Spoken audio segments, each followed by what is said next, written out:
ആദ്യം നമുക്ക് ആമുഖമായി നമ്മുടെ കരിമ്പിൻകാലയുടെ ശബ്ദരേഖ ഒന്ന് കേൾക്കാം. കരിമ്പിൻകാല ഒരു ഹീറോ ആണല്ലോ. എന്ന് മാത്രമല്ല, കെന്നഡി കരിമ്പിൻകാല എന്തായിരിക്കും ഈ ക്രിസ്തുമസിന് പറയുക എന്ന് ആലോചിച്ചിരിക്കുകയായിരുന്നു ഞാൻ. ഓടിവായോ കരിമ്പിൻകാലെ എന്നും പറഞ്ഞ് ഞാനൊരു വീഡിയോയും ചെയ്തിരുന്നു.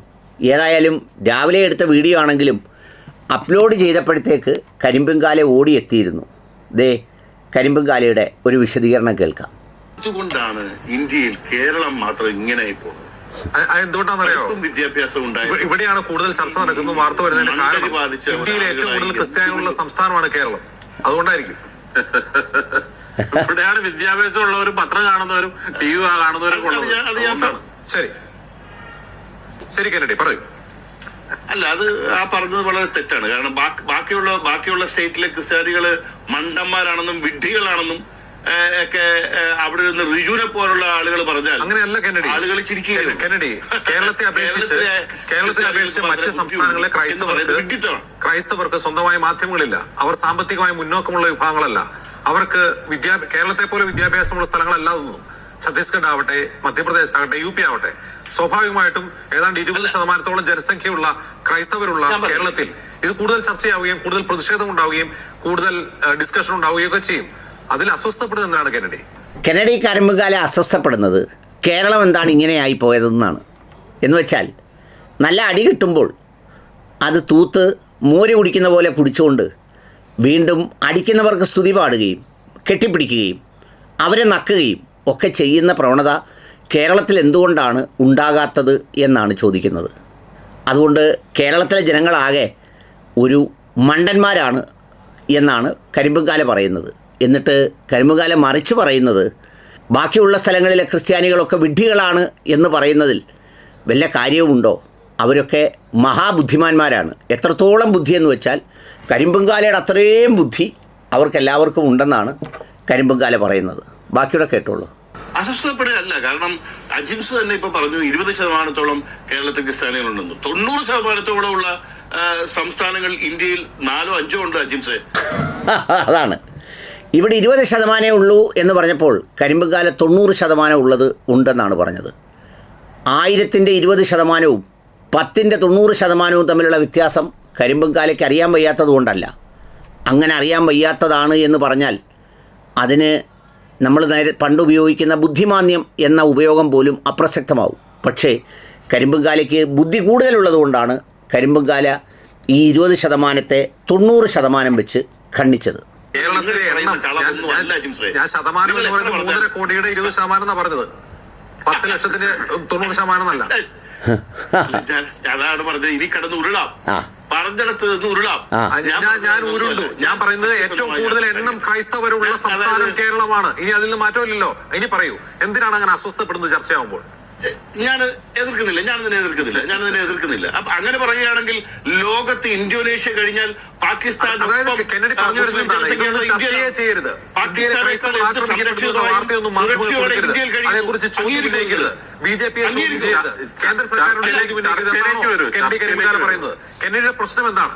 അജിംസെ, കെന്നഡിയുടെ പ്രശ്നം വേറൊന്നുമല്ല. കെന്നഡിക്ക് അതിനാവശ്യമായ തുകയും സൗകര്യങ്ങളും കൊടുക്കുന്ന ആളുകൾക്കെതിരെ പറയാൻ കെന്നഡിക്ക് വിഷമമുണ്ട്.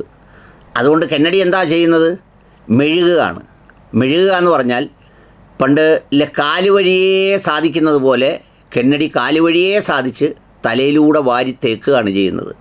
അതിനാണ് കെന്നഡി ഈ അടികൊണ്ട വിഷയം ചർച്ചയാകുന്നത് എന്തിനാണ് എന്ന ചോദ്യത്തിന് പാകിസ്ഥാനിലെയും ഇന്തോനേഷ്യയിലെയും ഒക്കെ കാര്യങ്ങൾ പറയുന്നത്. തീർന്നില്ല. ഈ അടിയെല്ലാം കൊണ്ടിട്ടും കെന്നഡിയുടെ സ്നേഹം കണ്ടോളൂ. അവരുടെ ജീവനും സ്വത്തും അന്തസ്സും സംരക്ഷിക്കപ്പെടുന്നുണ്ടോ? കെന്നഡിക്ക് ഉത്തരവുണ്ടോ? വേറെ പറഞ്ഞുകൊണ്ടിരുന്ന കാര്യമില്ല. ഞാൻ പറഞ്ഞത് പാകിസ്ഥാനേക്കാളും ഞാൻ പാകിസ്ഥാൻകാരനല്ല, ഞാൻ ബംഗ്ലാദേശുകാരനും ഇന്തോനേഷ്യക്കാരനും അമേരിക്കക്കാരനുമല്ല. എന്റെ ചോദ്യം ഇന്ത്യയിലെ ന്യൂനപക്ഷങ്ങളോടാണ്. ഇന്ത്യയിലെ ന്യൂനപക്ഷങ്ങൾക്ക് ഭരണഘടന നൽകുന്ന അവകാശങ്ങൾ സംരക്ഷിക്കപ്പെടുന്നു എന്ന ഏത് ഡാറ്റയുടെ, ഏത് കണക്കിന്റെ, ഏത് വിവരത്തിന്റെ അടിസ്ഥാനത്തിലാണ് കെന്നഡി പറയുന്നത്? ഞാൻ പച്ചയ്ക്ക് പറയാം. ഞാൻ ഇപ്പൊ ഒരു ഡിസർട്ടേഷൻ, നമ്മുടെ ഈ PhD തീസിസ് പോലെ ഒരു ഡിസർട്ടേഷൻ ചെയ്തുകൊണ്ടിരിക്കുകയാണ്. ഒന്നല്ല, എമ്പടി ഒരുപാട് ഡോക്യുമെന്റ്സ് ഉണ്ട്. ഇന്ത്യയിൽ ന്യൂനപക്ഷങ്ങൾ അനുഭവിക്കുന്ന, അതായത് ക്രിസ്ത്യാനിയുടെയും മുസ്ലിംസിന്റെയും എടുത്തു പറഞ്ഞു തന്നെ ഞാൻ പറയാം, നമ്മൾ അനുഭവിക്കുന്ന നമ്മൾ എന്ന് ഞാൻ പറഞ്ഞത് ഞാൻ ക്രിസ്ത്യാനിയും അജീസും മുസ്ലിം എന്നത് തന്നെയാണ്. നമ്മൾ അനുഭവിക്കുന്ന സ്വാതന്ത്ര്യം, നമ്മൾ അനുഭവിക്കുന്ന സന്തോഷം അത്രയും ലോകത്ത് പലർക്കും കിട്ടുന്നില്ല. മുസ്ലിം രാജ്യങ്ങളിൽ ഇതാണ് കരിമ്പുംകാല കെന്നഡി. ഇനി ഒരു പാട്ട് കേൾക്കാം. ഊഞ്ഞാല ഊഞ്ഞാല ഓമനക്കൊണ്ടോരോരും കുളങ്ങരെ താമരലയം കൊണ്ടൂഞ്ഞാല ഊഞ്ഞാല. ഏറ്റവും വലിയ സുഖം അനുഭവിക്കുന്നവരാണ് എന്നാണ് പറഞ്ഞത്. മാത്രമല്ല അടുത്ത രണ്ടാമത്തെ പാഠം എന്ന് പറയുന്നത്, ഇത് കേട്ട് കഴിഞ്ഞാൽ ഉടൻ തന്നെ കേൾക്കേണ്ടത് ഇന്നത്തെ മുഖ്യധാരാ പത്രങ്ങളുടെ തലക്കെട്ടുകളാണ്. അതായത് ഇന്ത്യയിൽ ന്യൂനപക്ഷങ്ങളായ ആളുകൾ അനുഭവിക്കുന്ന വലിയ സന്തോഷത്തിൻ്റെ, വലിയ സുഖത്തിൻ്റെ, വലിയ സമാധാനത്തിൻ്റെ വാർത്തകളാണ് ഇനി നിങ്ങൾ വായിക്കേണ്ടത്. വാർത്തകളുടെ തലക്കെട്ടുകൾ ഞാനിന്ന് വായിക്കാം. സംരക്ഷണം തേടി CBCI മാതൃഭൂമിയിലെ വാർത്ത. ആക്രമണത്തിൽ വ്യാപക പ്രതിഷേധം, അപലപിച്ച് ക്രിസ്ത്യൻ സംഘടനകൾ. തീർന്നില്ല, ക്രിസ്തുമസ് ആഘോഷങ്ങൾക്ക് നേരെ അക്രമം, ഭീഷണി, മനോരമ. ഇതെല്ലാം ക്രിസ്തുമസ് തലേനാളത്തെ ധാരാളം ക്രൈസ്തവർ വളരെ ഭക്തിയാദരപൂർവ്വം, വളരെ സന്തോഷത്തോടെ, ഇഷ്ടത്തോടെ ആഘോഷിക്കുന്ന ഈ പറയുന്ന നിറങ്ങളുടെ ഉത്സവമായ ക്രിസ്തുമസിൻ്റെ തലേനാൾ വന്ന വാർത്തകളുടെ തലക്കെട്ടാണ്. ഈ വാർത്തകൾ കയ്യബദ്ധത്തിനൊന്നും വന്നതല്ല. അതിൻ്റെ കാരണം ഷോൺ ജോർജ് പറഞ്ഞിട്ടുണ്ട്. മാന്യമായി കരോൾ നടത്തിയില്ലെങ്കിൽ അടി കിട്ടും, അടി കിട്ടും, ചുട്ടടി കിട്ടും. അതാർക്ക് കിട്ടും? കരിമ്പുംകാല നടത്തിയാലും കിട്ടും, ആര് നടത്തിയാലും കിട്ടും. വളരെ മാന്യമായി വേണം കരോൾ നടത്താൻ. ആ കരോൾ നടത്തേണ്ടത് എങ്ങനെയെന്നുള്ളത് സർക്കാർ പ്രഖ്യാപിക്കും. വേണമെങ്കിൽ ക്രിസ്തുമസ് ദിനത്തിൻ്റെ പേര് പ്രധാനമന്ത്രി യോജനാക്കെ ഉണ്ണിയേശു ദിൻ അച്ഛാ ദിൻ്റെ അങ്ങനെ ഒരു പേര് വേണമെങ്കിൽ ഇട്ട് തരും. അങ്ങനെ ഇട്ട് ഇത് മനോഹരമായി നടത്തും. ഷാജൻ സ്കറിയ കഴിഞ്ഞ ദിവസം ചോദിക്കുന്നു, ക്രിസ്ത്യാനികൾക്ക് നേരെ നടക്കുന്ന ഈ ആക്രമണങ്ങൾക്ക് മോദി മറുപടി പറയണം.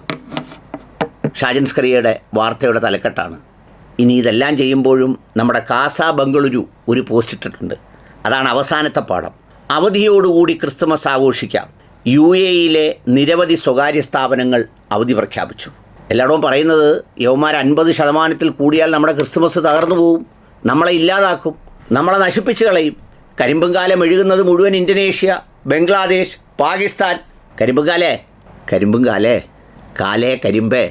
ഏത് രാജ്യത്ത് ഭരണകൂടങ്ങൾ ദുർബലമാവുന്നു, ഏത് രാജ്യത്ത് സംഘർഷങ്ങളും ഏറ്റുമുട്ടലുകളും വർദ്ധിക്കുന്നു, അവിടെ ആക്രമിക്കപ്പെടും.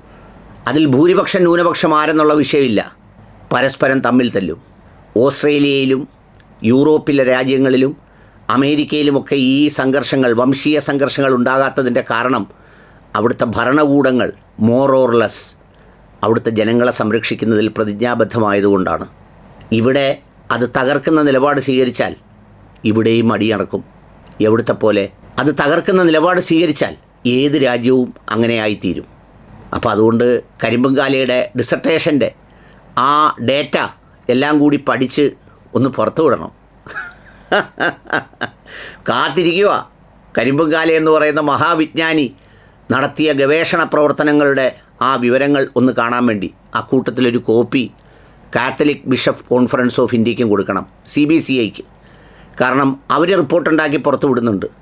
കഴിഞ്ഞ 10 വർഷങ്ങൾക്കിടയിൽ കിട്ടിയ അടികളുടെ കണക്കുകൾ, തകർക്കപ്പെട്ട ദേവാലയങ്ങളുടെ കണക്കുകൾ, കയ്യേറ്റങ്ങളുടെ കണക്കുകൾ, കഴുത്തിന് പിടിയുടെ കണക്കുകൾ. അത് രണ്ടും വെച്ച് നമുക്ക് കരിമ്പുംകാലയുടെയും ഈ CBCIയുടെയും തമ്മിലൊന്ന് താരതമ്യം ചെയ്യണം. കരിമ്പുംകാലയുടെ ഡേറ്റ ഒക്കെ എടുത്ത് കൈവെക്കാമെങ്കിൽ ഇത് വിൽക്കാം, ഒരുപാട് കാശ് കിട്ടും. ഇപ്പം തന്നുകൊണ്ടിരിക്കുന്നവർ കൂടുതൽ കാശ് തരും ഇത് പുറത്തു വിടാതിരിക്കാൻ. അതുകൊണ്ട് അങ്ങനെയൊക്കെ ഉപജീവന മാർഗം കണ്ടെത്തണം. എന്നിട്ട് എന്തു വേണം? നമുക്ക് ദാണ്ടെ പാമ്പ്ളാനി അച്ഛൻ പറഞ്ഞതുപോലെ വളരെ മൃദുവായി പ്രതികരിക്കാം. We don't treat BJP as untouchables but concerns remain. ഞങ്ങൾ ഒരിക്കലും BJPയെ തൊട്ടുകൂടാത്തവരായി കാണുന്നില്ല ഇപ്പോഴും, പക്ഷേ ഞങ്ങളുടെ വേദനകൾ അതുപോലെ നിലനിൽക്കുകയാണ്. ഏതായാലും അങ്ങനെ ആ വേദനിക്കുന്ന മനസ്സോടുകൂടിയേ തൽക്കാലം ഈ രാജ്യത്ത് ഇപ്പോഴത്തെ ക്രിസ്തുമസ് ആഘോഷിക്കാൻ കഴിയുന്നുള്ളൂ എന്ന പാവപ്പെട്ട ക്രൈസ്തവരുടെ, കരിമ്പുംകാലകളുടെ അല്ല, പാവപ്പെട്ട ക്രൈസ്തവരുടെ ദുഃഖം പങ്കുവെച്ചുകൊണ്ട് എല്ലാവർക്കും ഹൃദ്യമായ ക്രിസ്തുമസ് ആശംസകൾ ഞാനും നേരുന്നു.